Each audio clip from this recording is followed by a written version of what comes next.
The wrapping paper crinkled under my hands as I folded another corner around the cashmere scarf I'd bought for Mom. Christmas morning at their penthouse always started the same way, them showing off, me staying quiet. The floor-to-ceiling windows overlooked the harbor, the kind of view that cost $8,000 a month. They never let me forget it. Emma, honey, are you even listening? Mom's voice cut through my concentration. She stood by their marble kitchen island, one manicured hand on her hip, the other holding her third mimosa of the morning. Your father and I were discussing how fortunate we are to live in such an exclusive building. The property management is very selective about tenants.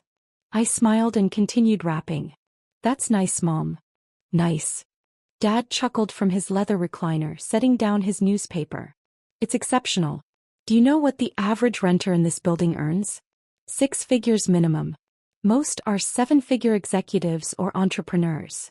Fascinating, I murmured, reaching for the tape. Mom circled closer, her designer heels clicking on the hardwood. We worry about you, sweetheart. Living in that little studio in the Arts District. What do you even pay there? $1,200? $1,500? Around that, I said neutrally. See, Richard. Mom turned to Dad dramatically. She's still in budget housing. 29 years old and living like a college student. Dad folded his newspaper with deliberate precision. Emma, your mother and I have been meaning to talk to you about your trajectory. You work at that gallery, correct? What are you making there? $35,000 a year? 40. The gallery work is fulfilling, I replied, carefully not answering the question. Fulfilling doesn't pay bills, Mom interjected. She picked up one of the gifts I'd wrapped, a silk tie for Dad, and examined it critically. Designer wrapping paper but living in poverty. That's so like you, Emma. All style, no substance. My phone buzzed on the counter. I glanced at the screen and saw it was from Richard Chin, my property manager. The preview showed, confirming rent increase to $15,000 as requested by owner. Effective January 1st. Notification letters going out today. I flipped the phone face down and returned to wrapping. Are you expecting an important call? Dad asked pointedly. Or is this another one of your freelance opportunities that never materialize? Just work stuff, I said. Mom laughed, the sound sharp and performative. Work stuff. Richard, did you hear that? She calls that little gallery job work stuff, like she's running a corporation. Speaking of which, Dad leaned forward in his chair. Your mother and I wanted to offer you some advice. It's time you faced reality about your financial situation. This building, for example, he gestured around their penthouse, is simply above your class. There's no shame in that. Most people can't afford luxury housing. We pay $8,000 a month, Mom added as if I didn't know. She'd mentioned it roughly 400 times since they'd moved in 3 years ago. Plus another $2,000 for the parking spaces and storage unit. That's $10,000 monthly. Can you even imagine having that kind of disposable income? I could imagine it quite well, actually. I received it every month, along with the payments from the other 47 units in the building. It must be hard to imagine, I agreed. Dad stood and walked to the window, his posture radiating self-satisfaction. The key to success, Emma, is understanding your limitations. Your mother and I worked hard to get where we are. I'm a senior VP at Northbrook Financial. Your mother consults for 3 major firms. We earned this lifestyle. We did earn it, Mom emphasized. She refreshed her mimosa and continued, that's why we can afford to live here while you're stuck in that shabby arts district. Have you considered that maybe you chose the wrong career path? The gallery makes me happy, I said simply. Happy? Mom nearly shrieked. Happy doesn't get you into buildings like this. Happy doesn't get you past doormen and security screening. Do you know how rigorous the vetting process was when we applied here? Background checks, credit reports, employment verification, personal references. They don't let just anyone live in the Meridian Tower. The Meridian Tower. My building. The property I'd purchased with my first major art sale when I was 26, back when Mom and Dad thought I was wasting time with those silly paintings. The 48-unit luxury complex that generated roughly $400,000 monthly in rental income. The screening process does sound thorough, I observed. Dad turned from the window, his expression condescending in that way he'd perfected over decades of corporate ladder climbing. Emma, we're not trying to hurt your feelings. We're trying to help you understand reality. This building represents a certain echelon of society. The residents here are doctors, lawyers, executives, successful entrepreneurs. You're a gallery assistant who paints on weekends. I do paint on weekends, I confirmed. Exactly. Mom seized on this. Hobbies don't pay rent in luxury buildings. Your father and I could probably get you a staff discount at one of the restaurants he manages accounts for. You could afford a nicer place if you budgeted better. Maybe a 2-bedroom in a mid-range building. My phone buzzed again. Another message from Richard. Also confirming your request to have notifications delivered by 5 p.m. today. Timing will catch most residents during evening return. Security has been briefed on potential complaints. I'd specifically requested the rent increase notices go out on Christmas Day, timed for early evening when residents would be home with family, feeling festive and generous. A strategic choice that would minimize complaints. My building, my timing. Emma. Dad's voice sharpened. Are you paying attention? This is important. I'm listening, I assured him. Mom settled onto the couch, crossing her legs with practiced elegance. Here's what we're saying, sweetheart. You need to accept that you'll never live in a building like this. And that's okay. Not everyone can be successful. Some people are meant to be artists and dreamers. You just need to find your level. High level, I repeated. Yes. Mom seemed pleased I was catching on. Your level. A modest apartment, a modest job, a modest life. There's dignity in knowing your place. Your father and I are simply trying to save you from the disappointment of aiming too high. Dad poured himself a scotch at 11 in the morning and added, take this building as an example. The Meridian Tower isn't just expensive, it's exclusive. The owner is notoriously selective. Did you know they personally approve every tenant application? I didn't know that, I lied smoothly. It's true, Mom confirmed. Richard, our property manager, told us the owner reviews every single application. Apparently, there's some sort of reclusive real estate mogul who bought the building as an investment property. Very mysterious. Nobody's ever met them. I'd met Richard plenty of times, of course. Usually at the monthly property reviews we conducted at my downtown office, the one Mom and Dad didn't know about. The office in the building I also owned, 3 blocks from the gallery where I worked. A mysterious owner, I said. Interesting. More than interesting, Dad interjected. It's smart business. Maintain exclusivity, keep property values high, ensure only quality tenants. That's the kind of thinking that builds wealth. Not whatever artistic philosophy you're pursuing. Mom leaned forward conspiratorially. Between us, Emma, I don't think the owner would ever approve someone like you as a tenant. No offense, darling, but you don't fit the profile. Young, unestablished, working in the arts? They'd reject your application before the credit check cleared. Probably, I agreed. The morning continued in this vein. More mimosas, more criticism thinly veiled as concern, more detailed explanations of why I'd never achieve their level of success. Mom described their apartment's custom features. The Italian marble imported specifically for their unit, the smart home system, the private terrace. All things I'd approved and overseen during the building's renovation 4 years ago, before they'd even applied to live here. Around 1 o'clock, Dad's phone rang. He glanced at the screen and frowned. It's Richard Chin. Odd for him to call on Christmas. Answer it, Mom urged. Maybe there's a building issue. Dad put the call on speaker. Richard, Merry Christmas. Is everything all right? Richard's professional voice filled the room. Merry Christmas, Mr. Patterson. I apologize for calling on a holiday, but I wanted to personally inform you of an important update before you receive the official notice. Official notice? Mom's mimosa paused halfway to her lips. Yes, Mrs. Patterson. The building owner has implemented a rent adjustment effective January 1st. Your monthly rent will be increasing from $8,000 to $15,000. Silence crashed through the penthouse like a physical force. 15,000? Dad's voice cracked slightly. That's nearly double. Sir. The owner conducted a market analysis and determined that current rents were significantly below market value for comparable luxury properties in the Harbor District. The adjustment brings the Meridian Tower in line with similar buildings. Mom had gone pale. This is outrageous. We have a lease. Your lease includes a rent adjustment clause permitting increases with 90 days notice, Richard explained calmly. You'll note the increase doesn't take effect until January 1st, which provides exactly 90 days from today's notification. We need to speak with the owner, Dad demanded. This is unacceptable. I'm afraid the owner doesn't take direct calls from tenants. All communication goes through property management, through me. However, I can tell you that this decision is final. The owner was quite clear in their instructions. Instructions. Mom's voice pitched higher. What kind of landlord implements massive rent increases on Christmas Day? The kind who requested specifically that notices go out today, Richard replied evenly. The owner believed holiday timing would allow residents to discuss options with family and make informed decisions about their housing with support systems present. I continued wrapping presents, my face carefully neutral. This is insane, Dad sputtered.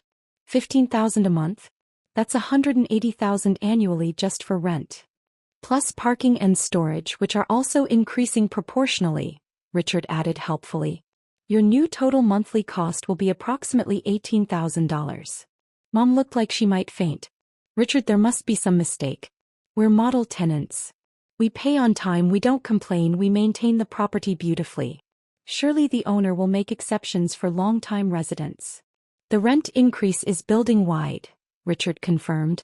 All 48 units received the same percentage increase. The owner was quite equitable in their approach. Equitable? Dad slammed his glass down. There's nothing equitable about pricing out your tenants. The owner doesn't believe anyone is being priced out, Richard countered. The market analysis showed that all current tenants have the financial capacity to afford the increase based on their verified income from their original applications. The owner was very thorough in their research.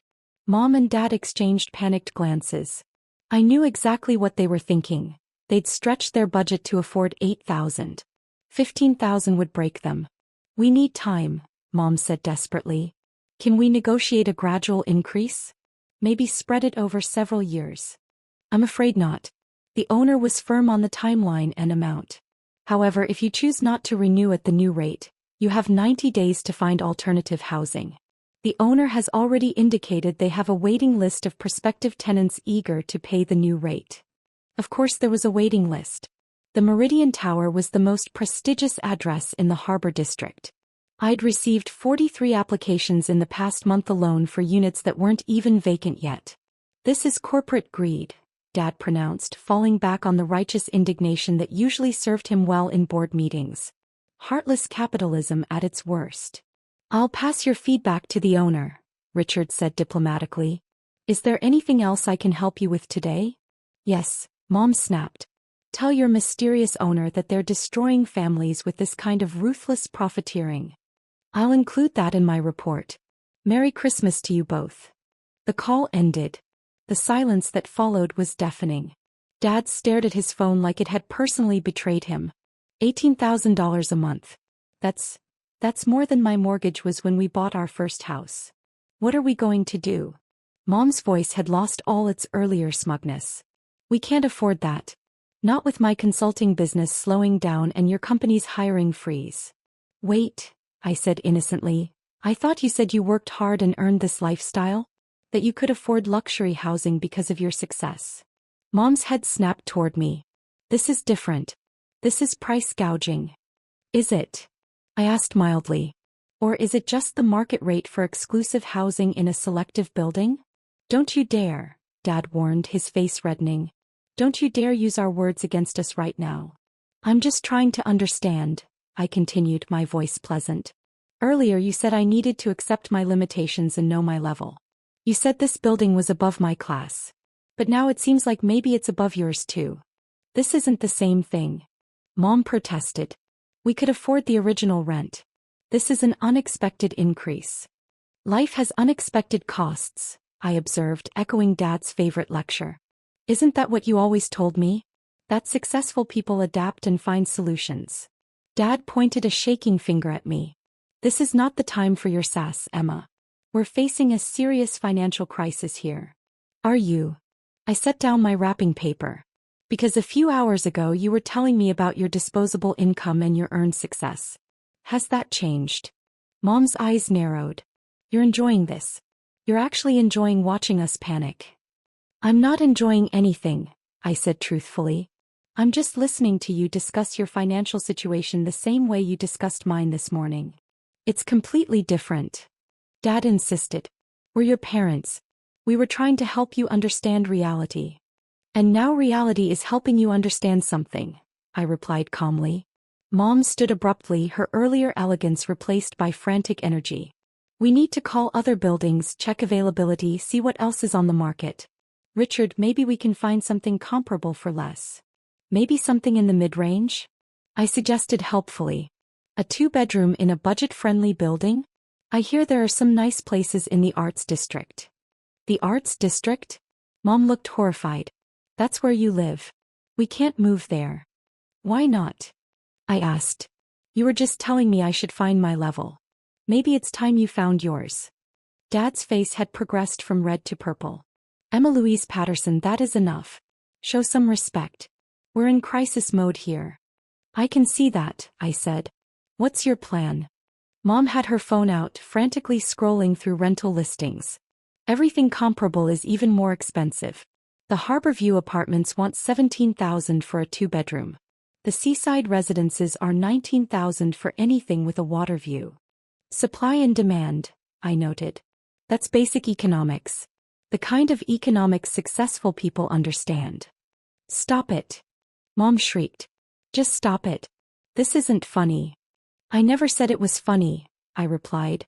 I'm just pointing out that the building you said was above my class is apparently above yours too now. Dad collapsed back into his chair, the fight draining out of him. We'll have to move. There's no other option. We can't afford $15,000 a month, let alone 18 with parking and storage. Maybe you could budget better? I suggested, using Mom's earlier words. Cut back on mimosas and designer clothes? Cook at home instead of eating at expensive restaurants. That won't save us $13,000 a month. Mom wailed. No, I agreed. It won't. But it might help you afford a modest apartment.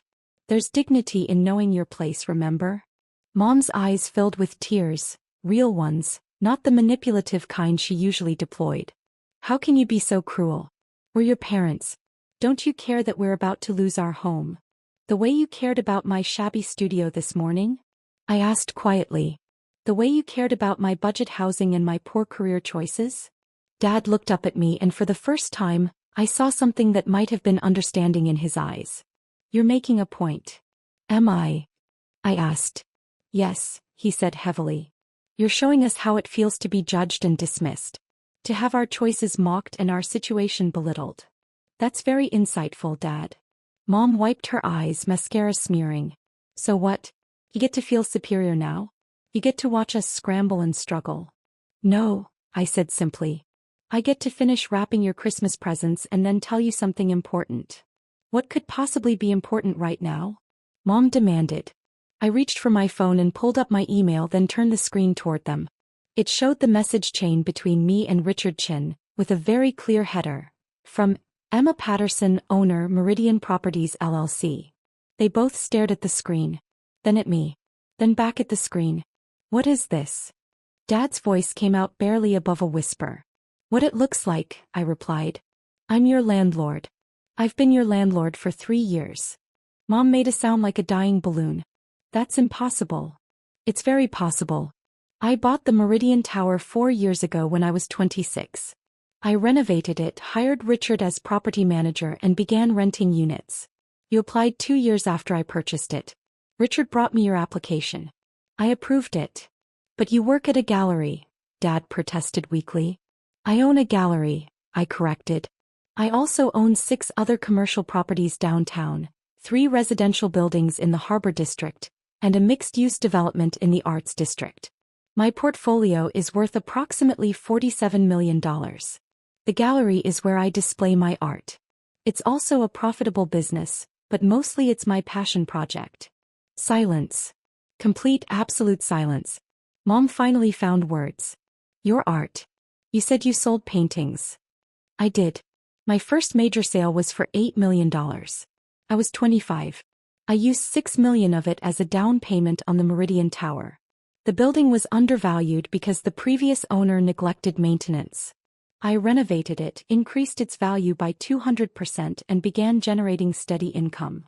$8 million? Dad looked dazed. For a painting? For a series, actually. A corporate collection purchased by a tech company for their headquarters. I've had 4 major sales since then, plus numerous smaller ones. My art income averages 3 to 4 million annually. My property income is substantially higher. Mom had sat back down, her legs apparently unable to support her. You're rich.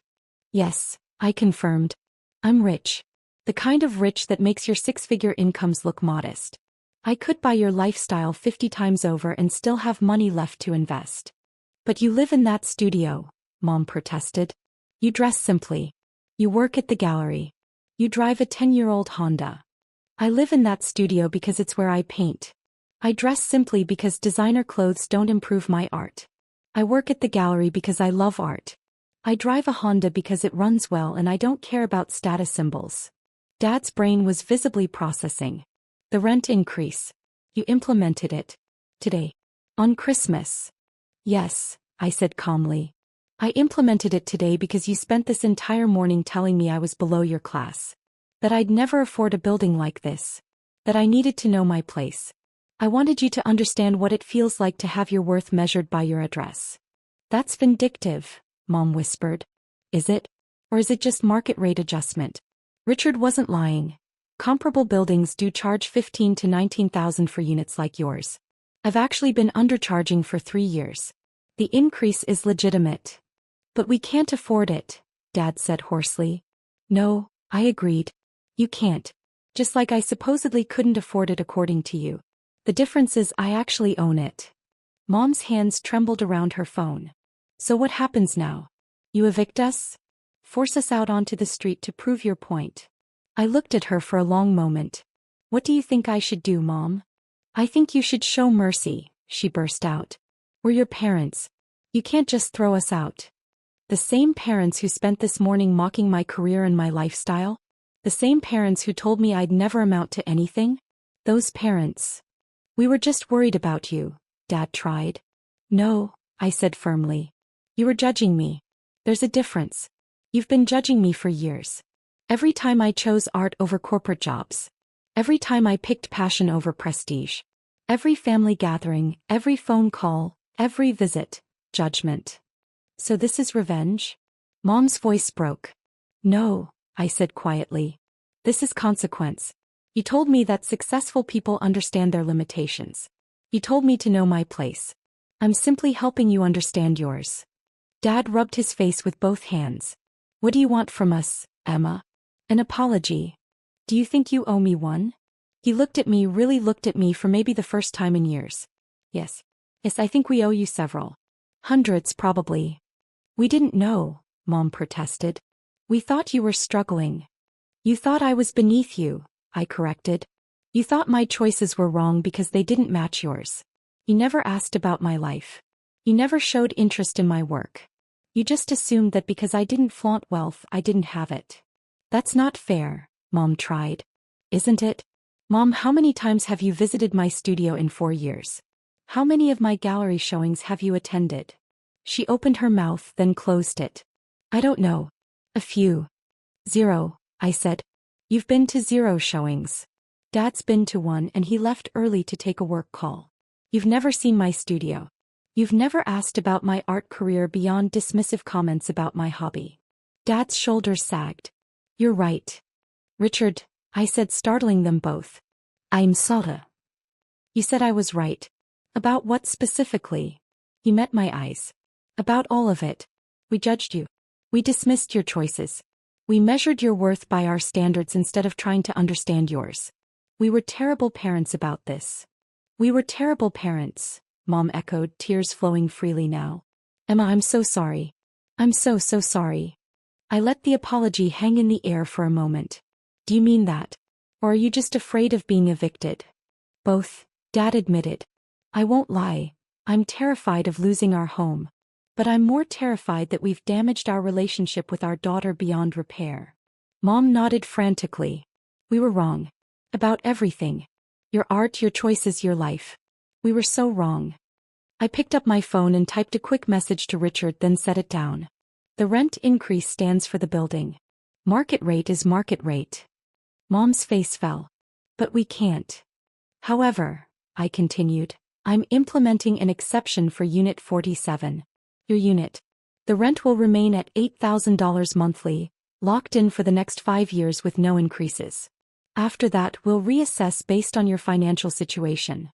They both stared at me in disbelief. Yup. Keeping our rent the same? Dad asked. Yes. On 3 conditions. Anything, Mom said immediately. First, you attend every one of my gallery showings from now on. Every single one. You show up, you look at the art, and you at least try to understand why I do this. Done, they said in unison. Second, you stop measuring success by income and addresses. You stop judging people, including me, by external markers of wealth. You learn to value different definitions of success. Dad nodded slowly. That's fair. That's more than fair. Third, I said, my voice soft now, you start treating me like an adult who made good choices, even if they weren't the choices you would have made. You start respecting my path. Mom was openly sobbing now. Yes. God, yes. Emma, I'm so sorry we didn't respect you before. I walked over and handed them the presents I'd been wrapping. The cashmere scarf for Mom, the silk tie for Dad. These cost more than your monthly rent, by the way. I just wanted you to know that. Dad laughed, the sound slightly hysterical. Of course they did. Jesus, Emma. We've been such fools. Yes, I agreed gently. You've been. But you're my fools and I love you anyway. Mom pulled me into a hug, her whole body shaking. I'm so proud of you. I should have said that years ago. I'm so incredibly proud of you. We both are, Dad added, joining the embrace. What you've built, what you've accomplished. It's remarkable. You're remarkable. We stood there for a long moment, the 3 of us wrapped together. When we finally separated, I pulled out my phone again. I'm sending you both access to my portfolio files. Every property, every investment, every art sale. I want you to understand what I've been building while you thought I was just playing with paint. Mom wiped her eyes as her phone dinged. She opened the files and her jaw dropped. Emma, this is incredible. You're not just successful, you're extraordinary. I tried to tell you, I said with a slight smile. But you were too busy worrying about my budget apartment. Dad was scrolling through the documents, his expression shifting from shock to something like awe. You're smarter than both of us combined. The diversification, the growth strategy, the market timing, it's brilliant. I learned from watching you, I admitted. You both have good business instincts. You just applied them to corporate ladders instead of personal empires. I took those lessons and built something different. Something better, Mom said quietly. You built something better than we ever did. Different, I corrected. Not better. Just mine. The rest of Christmas Day was different. We talked, really talked, about my work, my properties, my art. Mom and Dad asked questions, genuine ones, about my techniques and business strategies and creative process. They looked at photos of my paintings on my phone and I saw something in their eyes I hadn't seen before. Understanding. Around dinner time, Dad poured 3 glasses of wine, the expensive bottle they'd been saving, and raised his glass. To Emma. Who knew her worth when we couldn't see it. To Emma, Mom echoed, her voice still thick with emotion. The most successful person in this family. I clinked my glass against theirs. To family. And to learning what success really means. We drank and I felt something shift in the room. The dynamic had changed permanently. They'd seen behind the curtain. They knew now who held the power, who signed the checks, who approved their lease. But more importantly, they'd learned the lesson I'd been trying to teach them for years. Worth isn't measured by what you show off. It's measured by what you build, who you are, and how you treat people on the way up. My phone buzzed with messages from Richard. The other tenants in the building were receiving their notices. Some were shocked, some were angry, some were resignedly accepting. All of them would pay. The market would bear the increase. I'd been thorough in my research. But Unit 47 would stay at 8,000. My parents would keep their view of the harbor, their imported marble, their designer lifestyle. Not because they'd earned special treatment through status or wealth, but because they'd finally learned to value what really mattered. Emma. Mom's voice was hesitant. Can I ask you something? Of course. Why did you let us live here? In your building? If you knew we'd be like this, judgmental and dismissive, why approve our application? I considered the question carefully. Because I hoped eventually you'd see me. Really see me. I thought proximity might help. And I wanted to be in a position to teach you this lesson when the time was right. That's incredibly patient, Dad observed. And slightly terrifying. I'm an artist, I said with a smile. We're good at playing the long game. Mom laughed, a real laugh this time, not the performative kind. I don't think I'll ever look at you the same way again. Good, I said. That was the point. We finished dinner, opened more presents and talked into the evening. At one point, Mom pulled out her phone and scheduled calendar reminders for every upcoming gallery showing. Dad asked if he could tour my other properties, genuinely interested in my management strategies. As I prepared to leave, heading back to my shabby studio that actually connected to a 3,000 square foot loft where I worked on my art, Mom hugged me tightly. Thank you, she whispered, for not giving up on us. For this lesson. We needed it. I know, I said simply. Dad walked me to the elevator, his arm around my shoulders. You know what the worst part is? Knowing you were listening to us mock you this morning while holding all the cards. You could have humiliated us at any moment. I'm not interested in humiliation, I replied as the elevator doors opened. I'm interested in growth. Yours and mine. You're a better person than we are, he said. I'm a different person, I corrected. But I'm working on being better every day. Maybe you could try that too. He hugged me hard and long. I love you, Emma. And I'm sorry I didn't say that enough. I'm sorry I didn't show it enough. You're showing it now, I said. That's what matters. The elevator descended 47 floors. I walked through the lobby, my lobby with its marble floors I'd selected and the artwork I'd curated. The security guard nodded respectfully. He knew who I was even if my parents hadn't. Outside, my 10-year-old Honda waited in its designated spot. I'd driven this car when I bought the building. I'd drive it until it died. Success didn't mean showing off. It meant knowing who you were and staying true to it regardless of who was watching. My phone lit up with one final message from Richard. All notices delivered. Building-wide increase implemented. Unit 47 exception confirmed. Merry Christmas, boss.